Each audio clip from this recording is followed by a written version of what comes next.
When I quit corporate and started my consultancy practice, someone told me, if you want to become successful, you need to work on your emotional intelligence. I was surprised. I was a bit of shocked. I had this rosy image in my head. Well, I'm an empath. I'm a good listener. I have a decent job. So, right, I'm an emotional intelligent person. But it only took a few situations being triggered by customer demands and by small things to realize that it couldn't be further from the truth. So in this video, I'm going to break down what I wish people had told me about emotional intelligence and how you can start building your emotional intelligence muscle and become more emotional resilient. And I'm going to break this down step by step, no matter where you are on your journey. We will do this across 5 areas about awareness, what emotional control is, learning how to pause. It sounds so easy, but it's so important.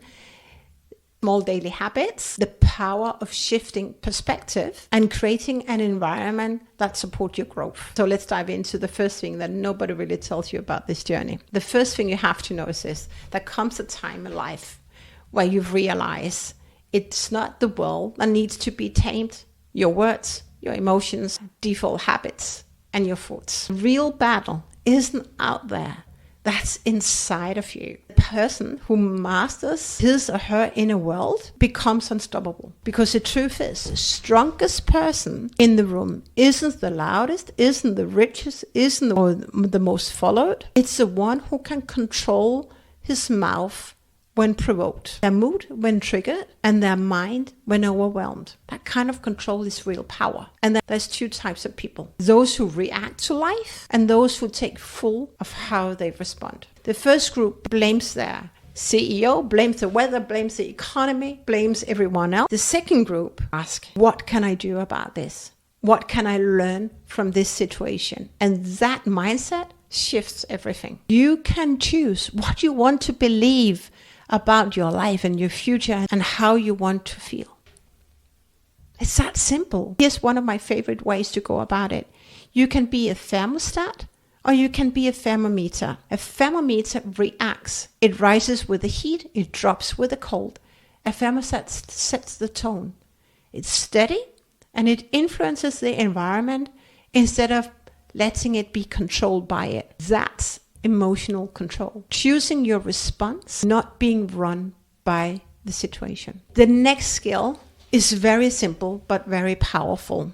It's learning to pause so that you start taking control of your emotions, because the emotion is feeling in motion. Being sad is a feeling, but sadness, you can feel it, but you choose when you want to feel it. But you can also choose when you no longer want to suffer. When emotions rise, you feel the heat of anger. You feel the tightness of fear. You feel the rush of frustration. And your first instinct would be to react. But if you pause, you interrupt that default way of behaving and you take back your power. One of the best ways to do that is the box breathing. To clear your mind, clear your brain. Breathe in for 4, hold for 4, breathe out for 4, and hold for 4. You get calm, and then that's where you control your nervous system. You clear your mind, and you are present. Another very powerful thing to do is to name what you're feeling. I train my daughter in that right now. What is that you're feeling? And all curious about, why do I feel what I feel? Go one step deeper. Why do you believe that to be true? Remind yourself, I am not the emotion. I am now choosing how to respond. It will set you free from, when you start practicing this by little, you will notice that your reactions change. You will notice that you have more energy and you start to radiate on a higher level of energy. You feel more at ease, more calm, and you then also start to take new actions that you never taken before, because there's more clarity. Now you know how to pause. The next step in building your emotional resilience muscle is to introduce small daily habits. You think between 60,000 to 70,000 thoughts a day. So you have a lot of thoughts that you can play with. One of the daily habits I want to introduce in this video is to be curious about what language do you use. Many people are not aware of the power of the language, but language carries energy, and you want obviously to pick words that carries high level energy. Every time life throws a curveball at you, pause and then choose, how do I want to respond? How do I want to show up for myself? How do I want to take responsibility for what is happening right here? And if you cannot fix it on your own, then ask yourself, who can I have on my team to help me get unstuck? That way you strengthen your emotional control. That's what we call brain plasticity. Your mind can be trained, and the more you train your mind, you will feel you're more relaxed, you will feel you're more at ease. And that takes me to perspective, because everything is perspective. Imagine two people in the room.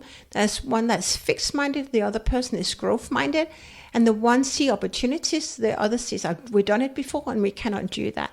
Everything is perspective, and your personality is a reflection of your personal reality.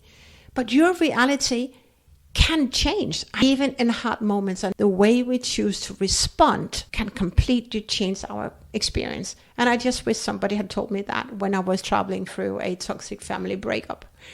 But now I'm gifting you with these insights that I had to learn the hard way. Viktor Frankl, a psychiatrist and a Holocaust survivor, said it best. Everything can be taken from a man, but one thing, the last of human freedoms, to choose one's attitude in any given situation. And attitudes is so important. I think it's underrated. Choose an attitude that works for you and not against you. Another great example, I think many of us can relate to, is Nelson Mandela. He was in prison for 27 years. But when he came out from prison, he vibrated on forgiveness and not bitterness. And his choice not only did that set him free, but it also helped heal a nation. That's how important picking or choosing the right attitude is. There's something we can learn from these stories, is that emotional control isn't about ignoring what we are feeling. It's about responding in a way that is in alignment with our highest values. You choose your perspective from your higher self, from authenticity.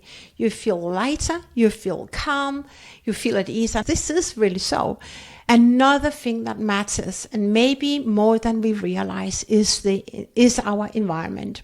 Because when you build your emotional resilience muscle, the people you surround yourself with, the media you consume, the conversations that you hear every day, they all shape your reality. If you surround yourself with negative people who gossip, who complain, who stir up drama, who believe in the limiting beliefs, this can be done, who is either or, black and white, that way of seeing life and opportunities pulls you into that limiting drama, limiting energy, and it makes emotional resilience and emotional control so much harder. But if you intentionally choose your environment, when you spend more time with positive, growth-minded people, when you limit negative news, when you filter what you consume online, you create space for feeling calm, feeling at ease, and allow yourself to think clearly what's the next best step you can take.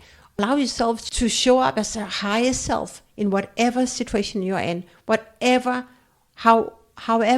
challenging your outer world is. You always have the power to shift your own perspective. You get to choose your identity, and you get to choose how you want to show up.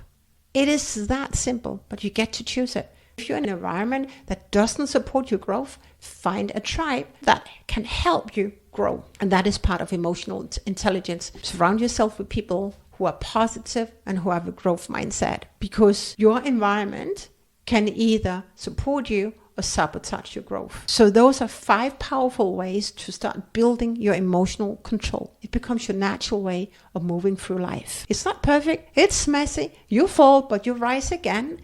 It is one step at a time. You will start to notice things that used to trigger you no longer have the grip over you. And that's when you know you're building something that lasts. If you found this video helpful, please share it with someone who might need this reminder today. If you like more simple, practical tools for building your strongest mindset and take your career and life to the next level, subscribe to my channel so that we can grow together. Thank you for being here. I love you. See you in the next video.